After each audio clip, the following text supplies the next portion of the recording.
Prologue. Just promise me one thing, Cass, my sister said, her eyes shining brighter than the cheap string lights over the bar. Leighton held up the acceptance letter, the Yale letterhead looking ridiculously formal in the dim, sticky air of the dive. Tomorrow, we celebrate. Just you and me, Splash Kingdom. I wiped down a beer ring from the counter, the motion mechanical. Right. Celebrate, I muttered, the word tasting like ash. You get the Ivy League. I get to clean up after guys who think Tip is a city in China. Her smile faltered for a second. That's not fair. No, I agreed, tossing the rag into the dirty water. It's not. But I looked at her, my brilliant, impossible little sister, and the bitterness subsided into a familiar, weary ache. Yeah, okay, Lee, Splash Kingdom it is. I had no idea it was a promise I'd spend the rest of my life trying to keep. Or that for her. Tomorrow had already happened 100 times before. I just arrived at Splash Kingdom when I got the text from the unknown number. Do not get in the water. Do not get in the water. There are life-threatening parasites in the water. You will die. I pulled back the foot I was about to dip into the wave pool. I tried calling the number back, but a synthesized voice on the other end said, "We're sorry, the number you have dialed is not in service." A summer heatwave, and a sudden chill ran down my spine. What the hell? How can a disconnected number send a text? And what was that about deadly parasites? I knelt by the edge of the pool, peering into the water. Sure, everyone knew water parks were basically giant petri dishes, chlorinated to hell and back. Unclean, yes, but infested? The water was crystal clear. I couldn't see a single strand of hair, let alone a bug. Still, those texts were undeniably creepy. Cass, what are you staring at? Aren't you coming in? Leighton, already in her swimsuit, was bouncing on the balls of her feet, eager tea. Oh, dive in. Instinctively, I grabbed her arm. I think I have heat stroke. It's too hot. Maybe we should just go home. I wanted to tell myself it was just a sick prank, but a thorn of anxiety had lodged itself in my heart. Leighton's face fell. No way. I just finished my finals. I need to blow off some steam. I heard there's this insane slide, the Kraken's Revenge. You'd love it. My patience frayed. I said, let's just go. My words were cut off by a scream from the center of the pool, then another from the top of the slide, and another from the lazy river. One after another, a chorus of agony erupted across the park. What's going on? People on the shore started jumping into the water to get a better look. Leighton tried to pull away, but I held her wrist in a death grip. Don't go. There might be.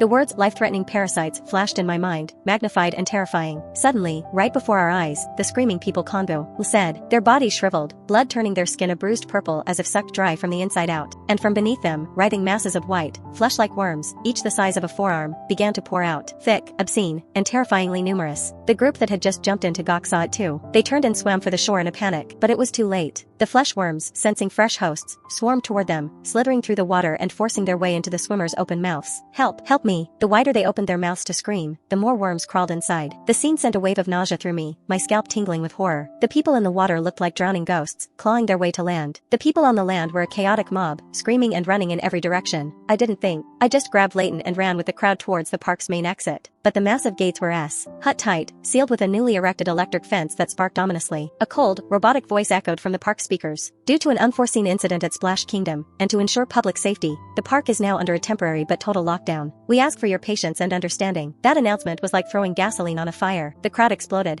Understanding? Screw your understanding. Open the damn gate. If you don't, we'll break it down. A dozen or so agile men scrambled up the fence, only to be thrown back by a violent jolt of electricity. Every single one of them. More and more people escaped the pools, their bodies trembling, their faces masks of terror. They knelt before the gate, begging the staff for a shred of mercy, but the speakers remained silent. Shit. I gave up on the gate and pulled Leighton back into the park, away from the desperate crowd. Luckily, we quickly found a gift shop, the Sunken Treasure. We bled inside with a dozen other survivors. To keep the flesh worms out, or whatever was controlling the infected people, we locked the glass door from the inside. Once we were sure we were temporarily safe, a collective sigh of relief filled the small space. But our reprieve was short-lived. Outside, we watched in horror as many of the people who had escaped the water began to chase down those who had never gone in. When they caught someone, they acted like vampires, sinking their teeth into their victims' necks and ripping open their arteries. They drank the gushing blood with a grotesque look of satisfaction on their faces. They didn't stop until their victims were drained, their bodies turning into blackened, desiccated husks. A sour taste filled my mouth. I spat on the floor. Jesus Christ, what are these things? Leighton started crying, hiding behind me and clutching my shirt. Cass, remember that post on Reddit? On our /conspiracy? It said some bioagent from a lab, Omnigo, N, I think, had leaked in the state. Do you think this could be it? I pondered for a moment, then irritably pulled out my phone and redialed the number. Still disconnected. On a desperate whim, I sent a text, but it failed to deliver. Damn it. So what now? Was I supposed to just wait for this ghost number to contact me again? And by then, would Leighton and I even be alive? Suddenly, a pair of blood-soaked hands slapped against the glass door. A pregnant woman was on her knees outside, sobbing. Please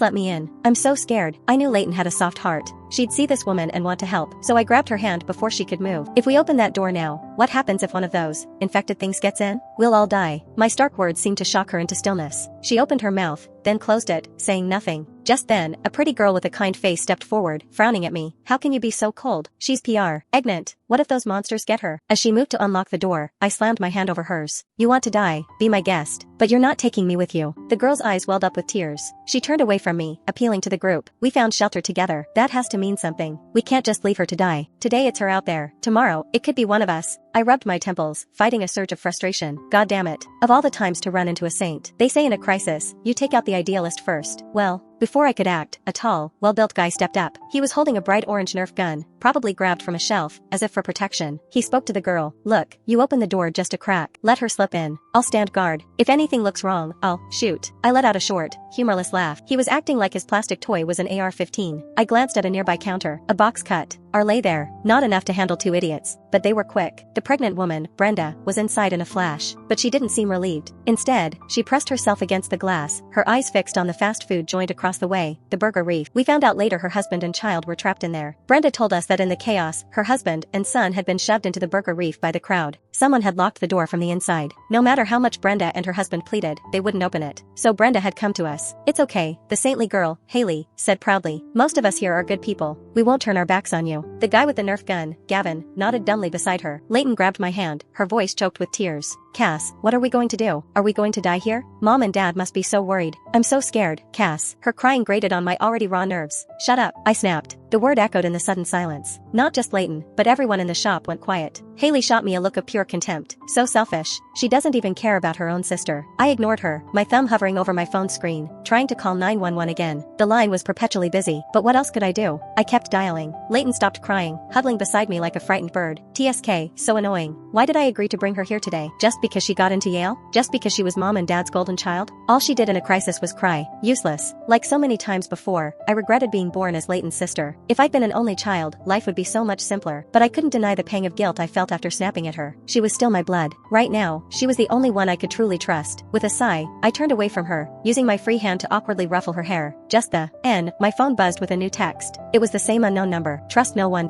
What did that mean? My hand froze on Leighton's head. Suddenly, a piercing scream came from the Burger Reef across the way. It was like a single drop of blood hitting the water. In an instant, the scream spread throughout the entire park. Through the 2 layers of glass, I could vaguely see someone inside the restaurant leap up and savagely bite into another person's neck. Then another person did the same. Soon, the locked glass doors of the fast food joint were streaked with blood. A small, pale hand was banging desperately on the glass. A little boy was staring right at us, crying and screaming, "Mommy." We all knew who he was screaming for. Brenda went wild, lunging for the door. This time, no one agreed to open it. Only Haley looked torn, her conscience warring with her fear. "We should help him," she whispered. "He's just a child. Brenda's child. What if it was our family out there?" Gavin, at least, had a grasp of the situation now. "If you go out there now, you'll get us all killed." "But my baby," Brenda sobbed, watching as her son's small form was swallowed by the bloody chaos. Her eyes turned red. She threw herself at the glass door, ready to shatter it. I didn't try to stop her. I just said, my voice flat, "Go ahead. Make it a double suicide." My words were the pin that popped her frantic balloon. She froze. I knew she would. She had something to live for, right here. And we were all alive, weren't we, to protect those we cared about? Even if that person drove me insane. I glanced at Leighton, who was trembling in my arms, and addressed the group. We all assume that the infected are either drained of blood by the worms, or driven by them to drink our blood. But I just thought of something. The people in that restaurant locked themselves in. They would never have let someone in who was obviously infected. Leighton understood.